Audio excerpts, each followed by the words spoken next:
Atlanta's Hartsfield Jackson International Airport moved with its usual morning rhythm. Families hurried toward departure gates. Business travelers checked emails, while rolling carry-on bags behind them. And flight announcements echoed through the massive terminal. TSA officers directed passengers through the security checkpoint with practiced efficiency as long lines slowly advanced toward the scanners. Near the entrance to the priority access lane stood 24-year-old Ava Carter, a young black woman whose calm presence barely drew attention. She wore a charcoal gray hoodie beneath a navy jacket, black jeans and clean white sneakers. A small backpack rested comfortably on her shoulders, while a neatly organized travel folder remained tucked beneath her arm. Inside that folder were her boarding pass, identification, and every document she had carefully prepared before leaving home. Ava glanced at the departure board before checking the time on her phone. Her flight to Seattle would begin boarding in less than an hour. She had spent the previous 3 years working tirelessly to earn a scholarship that would allow her to attend a prestigious medical research fellowship. The interview she was traveling to could change the direction of her future, not only for herself, but also for the grandmother who had raised her after her parents passed away. Her grandmother's final words before she left home still echoed in her heart. People may judge you before they know you. Never let them decide who you are. Your character will always speak louder than their opinions. Those words had carried Ava through countless difficult moments growing up. As the priority access line slowly moved forward, passengers remained patient. An elderly veteran thanked a TSA employee for helping with his luggage. A mother comforted her young son while preparing his backpack for inspection. A businessman politely stepped aside, so another traveler using crutches could pass. First, it was an ordinary morning. Then Officer Ryan Brooks looked across the checkpoint. Ryan had served with airport police for nearly 8 years. Most travelers viewed him as another uniformed officer, responsible for keeping people safe. Few noticed the small radio hidden beneath his shoulder microphone. A voice suddenly crackled through his earpiece. "Brooks, do you see the young black woman in the priority lane?" Ryan quietly adjusted his collar. "I see her. Clear that lane immediately." Ryan frowned. "She's not causing any problems." The voice returned colder this time. "That's an order." Ryan looked toward Ava again. She stood quietly, saying nothing, completely unaware that someone had already decided she did not belong there. Several officers nearby continued assisting passengers, unaware of the private instruction Ryan had just received. Without another question, Ryan walked directly toward her. His polished boots echoed sharply across the airport floor. Passengers instinctively looked up. He stopped only inches away. Eva looked surprised. "Yes, officer." "Step out of this line," she blinked in confusion. "I'm sorry, this lane isn't for you." Ava immediately reached into her folder. "My boarding pass includes priority access, sir." She offered the document respectfully with both hands. Ryan never looked at it. "I said move." His voice carried across the checkpoint, causing nearby conversations to stop. A middle-aged woman standing behind Ava frowned. "Officer, she just showed you her pass." Ryan ignored the comment completely. Ava remained calm. "There must be some misunderstanding." "I'd be happy to explain. There isn't a misunderstanding." Ryan stepped even closer. "You're delaying security operations." Several passengers exchanged confused looks. No one behind Ava appeared delayed. The line itself continued moving normally. A retired Air Force veteran standing nearby quietly shook his head. "She's following every instruction." Ryan's patience disappeared. "I didn't ask for public opinions." Ava slowly lowered her boarding pass. Her heartbeat quickened, but her voice remained steady. "Officer, if I've made a mistake, please tell me what it is. So I'll gladly cooperate." Ryan stared directly into her eyes. For a brief moment, he almost seemed uncertain. Then another short message came through his earpiece. Now, without another warning, Ryan reached forward, shoved Ava backward with one hand, and drove his boot into the outside of her leg, forcing her completely out of the priority access line. Gasps filled the terminal. A child clutched his mother's hand. Several passengers instinctively stepped back. A businessman dropped the coffee cup he had been carrying. The paper cup rolled across the polished floor. As silence settled over the checkpoint, Ava slid several feet across the smooth tile, her backpack striking the ground. First years of discipline. Taekwondo training took over before fear could. Instead of falling, she lowered her center of gravity, shifted her weight, and planted one foot firmly beneath her body. Her breathing remained controlled as she regained her balance. With remarkable precision, she did not raise her fists. She did not shout. She did not insult the officer. She simply stood, brushed the dust from her sleeve, and looked directly at Ryan Brooks with quiet dignity, while dozens of stunned travelers realized they had just witnessed something no passenger should ever experience. Inside an American airport, for a brief second, no one moved. The entire security checkpoint seemed frozen between disbelief and uncertainty.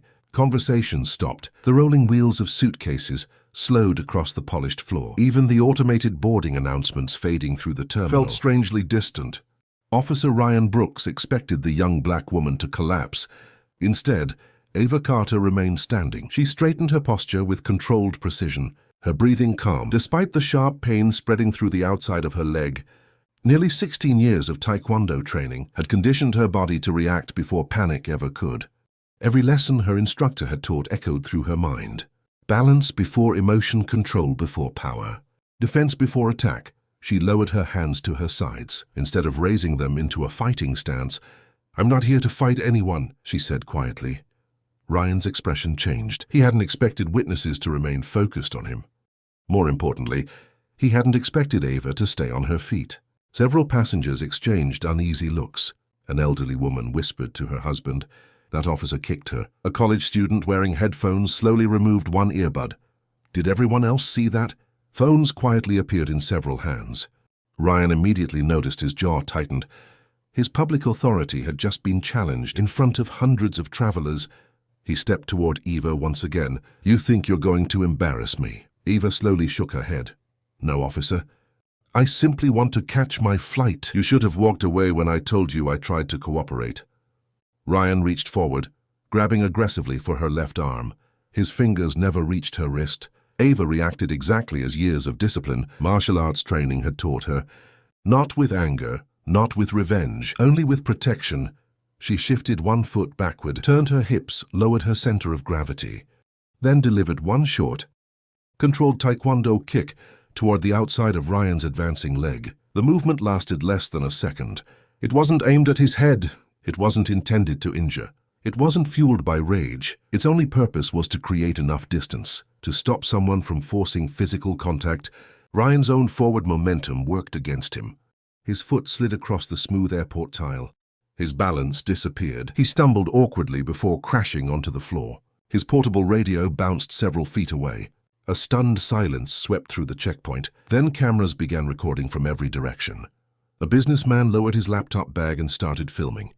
A mother pulled out her phone while shielding her children behind her. Two teenagers standing near the coffee kiosk exchanged shocked glances before recording everything unfolding in front of them. Ryan remained on the floor for only 2 seconds when he realized dozens of people had witnessed exactly how he had fallen. Panic replaced anger. His face immediately twisted with exaggerated pain. "My knee," he grabbed his leg dramatically. "My back, I can't move." Eva instinctively stepped backward several feet. Both hands remained clearly visible. "I'm not resisting," her voice remained calm. "I defended myself after he kicked me." Nobody answered.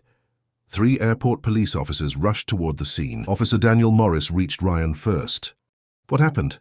Ryan pointed toward Ava. "She attacked me." Daniel looked from Ryan to Ava, then toward the surrounding passengers. Nearly every phone in the area was pointed at them. A middle-aged traveler spoke loudly. "Officer, that's not what happened." Another passenger nodded. He shoved her first. A retired Marine stepped forward. "I watched the entire thing," Ryan interrupted before anyone could continue. "She's trained." He pointed dramatically toward Ava. "She used martial arts on a police officer." The words immediately changed the atmosphere. Several officers instinctively became more cautious. Officer Melissa Grant approached Ava carefully. "Ma'am," Ava slowly nodded. "I'm keeping my hands where you can see them." "Thank you, I won't resist." Melissa noticed something unusual. Unlike most confrontations she had witnessed, Ava showed no aggression, no shouting, no threats, no attempt to run. Only visible pain and remarkable self-control. Ryan continued speaking loudly enough for everyone nearby to hear. "She assaulted law enforcement. I feared for my life." Several passengers reacted immediately. One man shook his head. "That's ridiculous." Another woman spoke louder. "We all watched him kick her." Before anyone else could respond, Captain Richard Harlan walked into the checkpoint with measured confidence. His polished uniform immediately drew attention. He surveyed the growing crowd before looking directly at Ryan. "You all right, Officer Brooks?" Ryan nodded weakly, barely. Captain Harlan turned toward Ava. Place her in custody. Officer Melissa hesitated. Captain, there are multiple witnesses requesting to... I gave an order. Melissa glanced briefly toward Ava before removing a pair of handcuffs. Ava quietly extended both wrists. I won't make this difficult. The cold metal clicked into place. Several people in the crowd immediately protested. This isn't right. You're arresting the wrong person. She never attacked anyone. Captain Harlan raised one hand toward the gathering passengers. This is now an active law enforcement investigation. We ask everyone to remain calm. Near the back of the checkpoint, a young software engineer named Ethan Parker continued recording with his phone. Unlike many others, Ethan had started filming before Ryan ever touched Ava. His video captured everything. The order, the shove. The kick, Ava regaining her balance. Ryan reaching toward her, the single defensive Taekwondo movement. Ryan falling entirely because of his own momentum. Ethan quietly backed away, making sure the recording continued. An airport security supervisor noticed him almost immediately. Sir Ethan looked up. I need you to stop recording. I'm documenting what happened. This area involves airport security. I have the right to record in a public space. The supervisor forced a polite smile. We simply need your devices as evidence. Ethan looked toward Ava being escorted away in handcuffs, then back at the supervisor. If this is evidence, I'd rather provide a copy. We'll take the original across the checkpoint. Another unnoticed witness silently observed everything. Maria Hernandez pushed a janitorial cart along the terminal floor, as though nothing unusual had happened. For nearly 12 years, she had worked overnight and morning shifts at the airport. Most officers barely noticed her existence. She noticed everything. She had seen Captain Harlan standing beside an employee-only hallway. Before Ryan confronted Ava, she had heard part of a quiet radio conversation. She had watched two airport employees repeatedly clear passengers from one section of the priority access lane for nearly 10 minutes before the incident. Now, as officers surrounded Ava, Maria watched a man wearing a dark maintenance jacket wheel a large suitcase through a restricted service door without passing any visible security screening. Captain Harlan briefly glanced toward that hallway. Their eyes met for only a fraction of a second. Maria immediately lowered her head and continued replacing a trash liner, as though she had seen absolutely nothing. Officer Melissa gently guided Ava toward a secured hallway. As they walked, Ava's phone began vibrating inside her backpack. The screen lit up with an incoming call. She glanced toward it. My grandmother. Her voice softened. May I answer? Melissa looked uncertain before she could respond. Captain Harlan spoke firmly from behind them. No phone calls, it'll only take a moment. No, the phone continued ringing. Its vibration echoed faintly inside the backpack. Before stopping, Ava closed her eyes briefly. Not because she feared being arrested, not because strangers were filming her, but because she knew the people who loved her were beginning to worry. While somewhere inside the airport, another story, one no passenger had noticed yet, was quietly unfolding behind the restricted security doors. The grey interview room felt colder than the busy terminal outside. A metal table separated Ava Carter from two airport officers, while a security camera blinked steadily in the upper corner. The silence between questions seemed louder than the questions themselves. Officer Melissa Grant placed a bottle of water on the table. You should drink something. Ava offered a small, grateful smile. Thank you. Across the room, Captain Richard Harlan entered, carrying a thin incident folder. He laid it on the table without opening it. Dr. Carter, he began, deliberately avoiding her title of respect. Officer Brooks claims you assaulted him without warning. Ava looked directly into his eyes. I defended myself after he kicked me. You admit using martial arts. I admit protecting myself against a police officer, against someone who used unnecessary force. For several seconds, neither spoke. Melissa quietly watched both of them. Something about the report in front of Harlan didn't match what she had witnessed. She had arrived only moments after the confrontation. Yet the statements already being written sounded strangely complete, as though someone had decided the ending before asking a single question. Meanwhile, across the airport, Ethan Parker refused to leave. The security supervisor had repeatedly demanded his phone, but Ethan had politely declined, until officers informed him the device would be taken as evidence. Reluctantly, he surrendered it. What none of them realized was that Ethan worked as a cybersecurity consultant the moment he started recording. His phone had automatically uploaded every second of the video to encrypted cloud storage. Even without the phone, the truth still existed. Not far away, Maria Hernandez quietly continued her morning shift. She replayed everything she had seen in her mind.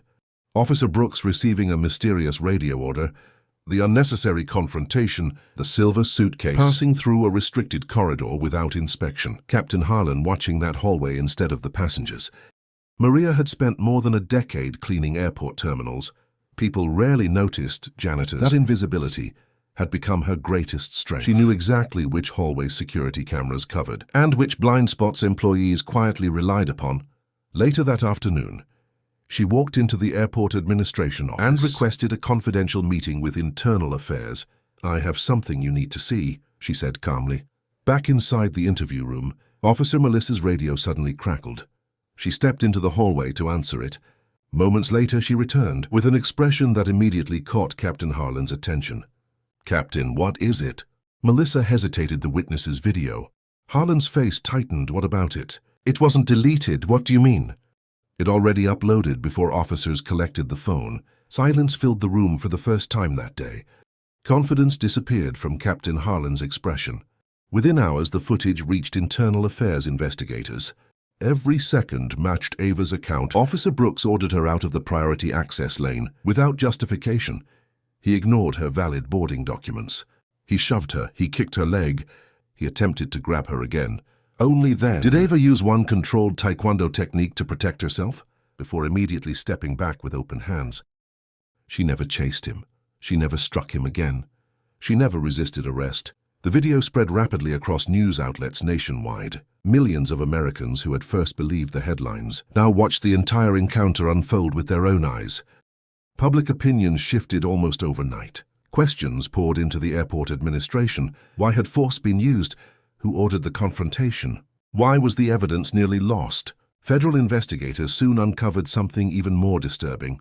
The confrontation with Ava had served as a distraction. While unauthorized luggage moved through a restricted employee corridor, the airport launched a criminal investigation involving multiple employees and several corrupt officials. Officer Ryan Brooks was suspended captain. Richard Harlan resigned before formal disciplinary hearings began. Several others were placed under investigation. Weeks later, Ava finally boarded another flight. This time, no one questioned her place in line. As she walked through the airport terminal, Officer Melissa Grant approached her one last time. "I owe you an apology." Ava looked at her quietly. "You treated me with respect. I should have done more." Ava smiled gently. "Sometimes doing better tomorrow begins by admitting what happened yesterday." Melissa nodded, carrying those words with her.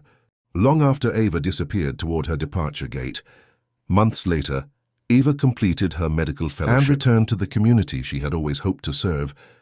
She continued practicing medicine, mentoring young students and teaching self-defense classes, focused not on fighting but on confidence, discipline and responsible decision-making. She often reminded her students that true strength was measured by self-control, not by the ability to overpower someone else. Officer Melissa also remained in law enforcement.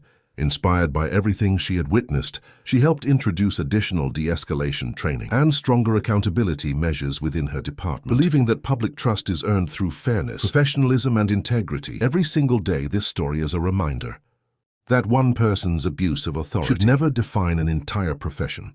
Across America, countless police officers put their lives on the line, honorably to protect their communities, just as countless courageous citizens choose dignity over hatred, even when they are treated unfairly.